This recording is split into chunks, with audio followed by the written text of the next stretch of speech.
The auto industry is buzzing as this year's Japan Mobility Show kicks off in Tokyo this week. Several automakers are expected to reveal new models at the show. Paul Eisenstein, auto expert and editor of Headlight.news, joins us from Tokyo. Always a pleasure, Paul. Thank you for joining us from around the globe.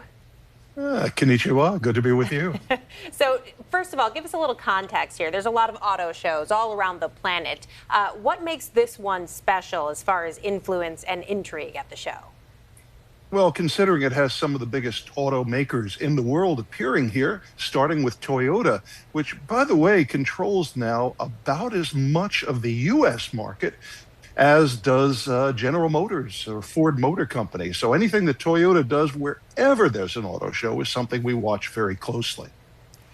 Paul, were there any really cool designs or new technology that really stood out to you? Yeah, there were a few things that were interesting. Toyota and its Lexus brand released a number of new products, some of which we're going to see in the U.S., including a completely made-over version of the Corolla, which has long been known for being a plain vanilla product, yet it's the best-selling vehicle in the world. And it is going to get a complete makeover, completely different from what it was before. Much better looking vehicle. Now, in technology, it's Japan, so you're going to have a lot of really cool stuff, a lot of infotainment systems. But one of the most exciting things I saw was over at the Mazda stand. We always talk about the problem of vehicles putting out pollution. Well, they have developed a system. It is what they call a carbon capture system. Imagine this idea. You're running your vehicle and all that exhaust, all the CO2, which goes in to make global warming, is instead sucked up by this system so that it doesn't put out CO2 from the tailpipe and can even capture some of the CO2 in the air as you drive. That's probably the most exciting piece of technology here at the show. That's fascinating. So, well, I do actually want to ask you a little bit more about that. Then where would the carbon go? Did they get into the kind of nitty gritty of that? Is there a filter in the car? Well, as I say, it would go into some sort of carbon capture. Basically, it would be compressed and stored on board, and as long as there's room for it, and I have to talk to them more about that technology to see exactly how much you could drive before essentially the system is full.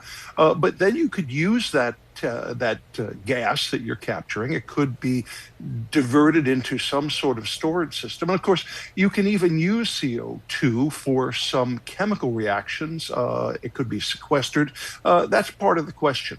You could even use the technology. You could even use that gas to create an artificial fuel and then use that to power your vehicle the next time you gas up.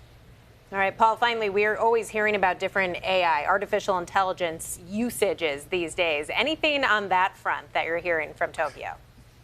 Yeah, very definitely. There's a lot more manufacturers out here in Japan who are getting ready to bring out the next level of in-vehicle technology. You're going to be able to talk to your car and have it function much like some of the cool AI systems you have in home and office right now. But also, we're going to be seeing more manufacturers coming up with self-driving vehicles, including vehicles that you basically not only could, be on the standby getting in a position where you'd have to take over in an emergency, but so-called level 4 systems where you could fall asleep. Wow. Basically get in the car, tell it where you want to go, and if it's as early as it is here in Tokyo, I could just close my eyes and wake up, say, well, by the time I reach Kyoto. Oh, wow, so interesting. Jetsons stuff. Oh, yeah, for sure. I don't know if I'm ready to trust that, but all right, thank you so much, Paul.